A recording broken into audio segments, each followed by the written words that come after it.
We want to revamp our animal control program. We want to focus more on those cruelty cases and our animal control officers taking care of the animals that truly need our help, rather than being dog catchers or, garbage men. I mean, it's so easy for our community to just dispose of animals.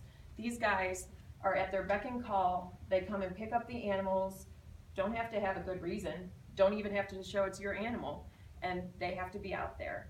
While there could be an animal suffering on the side of the road or a cruelty case that needs to be investigated. So we really want to revamp them. They are a huge part of our intake. So working with animal control, getting us all on the same page with our messaging, saying we're not dog catchers, we're educators. We're going out into the community and helping people, not the bad guys.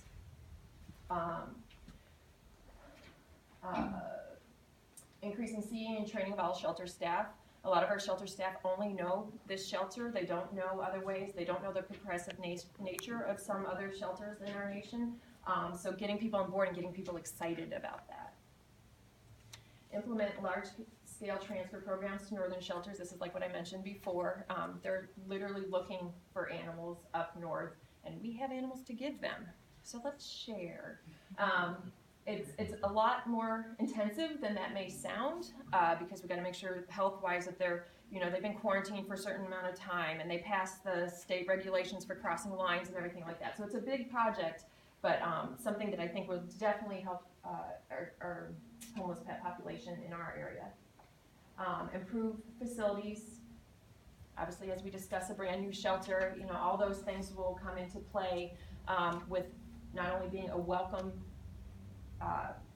group in the community and offering a place for education and resource, but also for our animals, so that we're not dealing with some of the disease and some of the behavior issues we're having just because of the old facility that we're having to deal with. So part of reducing intake, want to point out the difference between limited admissions. Limited admissions also commonly parallels with no-kill shelters. They can turn away any animal for any reason, regardless of capacity. Animals are selected based on adoptability, and surrenders are by appointment only. So very selective. You're not even going to go through the door if your animal isn't beautiful and healthy and happy, and that's not what a municipal shelter is. We have to be open to all animals who need our care. But we do want to move to managed admissions, which will ultimately get us to live release numbers. So the golden rule is we never turn away an animal in need, regardless of adoptability. Surrender appointments are encouraged. So we're going to say, hey, we'd really like you to have an appointment so we can sit down with you, discuss with you what's going on with your situation. Can we help you keep your animal? What does your animal need from us to best support him? What type of placement would be best for your animal? And again, it's the focus on education and gathering of information. We work in an environment where we see some things that are rather disturbing. It becomes very easy to kind of pass judgment on people and say, oh, they don't care. I would never give up my baby. I would never, and we need to move away from that and see what our community needs. I want to read a quote. It's one of my favorite quotes that apparently just got off my phone.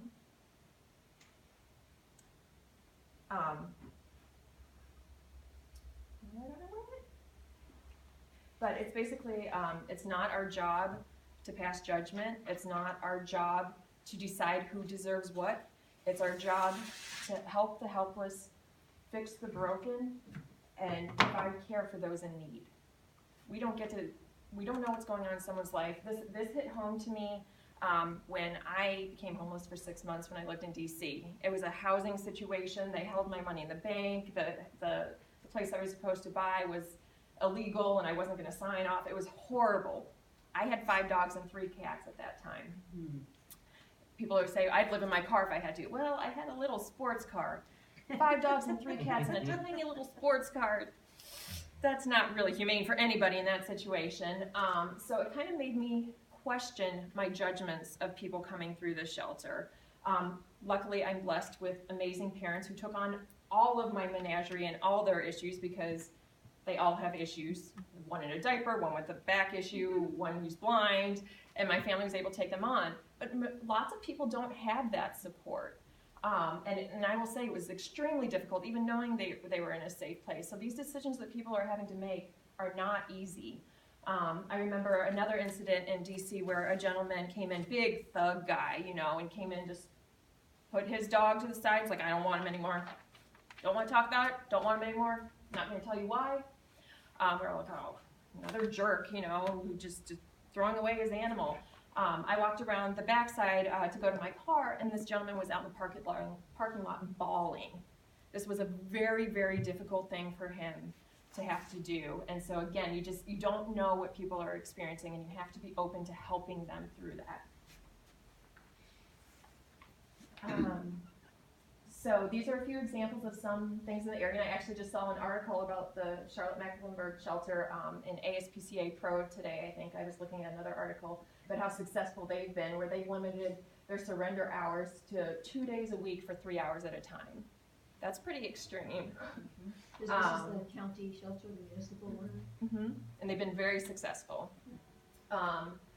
Surrender by appointment, Lincoln County and Bone County have done that. Again, seeing success with that. There's surrender counseling. So again, what can we do to help you? Is there anything we can do to help you keep your animal? Are there trainers in the area? Or low-cost veterinary care? Anything we can do to help you? Encouraging alternatives to surrender. Here are some rescues in the area. Try to call them, see if you can place with them. Surrender prevention. Allowing for more individualized care of animals who will be surrendered to the facility. So I can't tell you how many medical cases I've come in.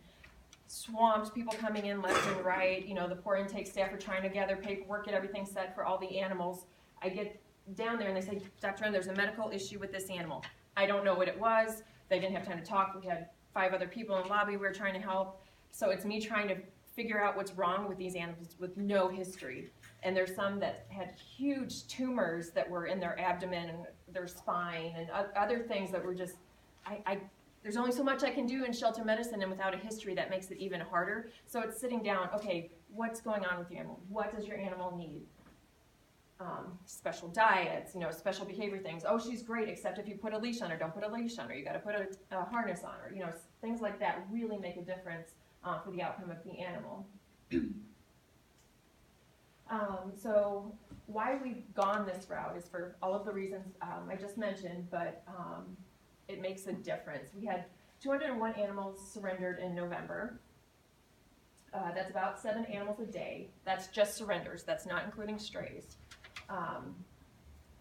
And with the managed intake, we can allow for more calm, organized, private experience. So part of what will be coming up in a minute as well is, if you guys haven't visited the shelter recently, we've changed where our intake process is occurring. Before, it was literally in a hallway. There were bathrooms, there were kennels set up here, there was a little desk that you had to squish by, and you know, animals coming in, animals going out. It was crazy. Not a good experience for anybody involved, not a good place to try to talk to somebody, have a conversation, be supportive. So now, thanks to Lisa, we were able to get the trauma building redone. So now that is the intake building.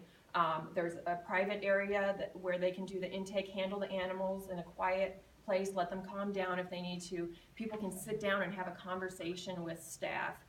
It's a much, much more private and welcoming environment than the chaos that the hallway was.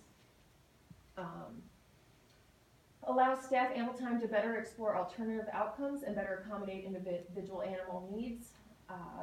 It's much easier also to evaluate an animal when there's not chaos.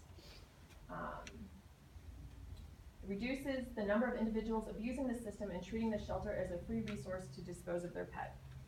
All of the major sheltering organizations recommend managed intake, and a few of them are listed there.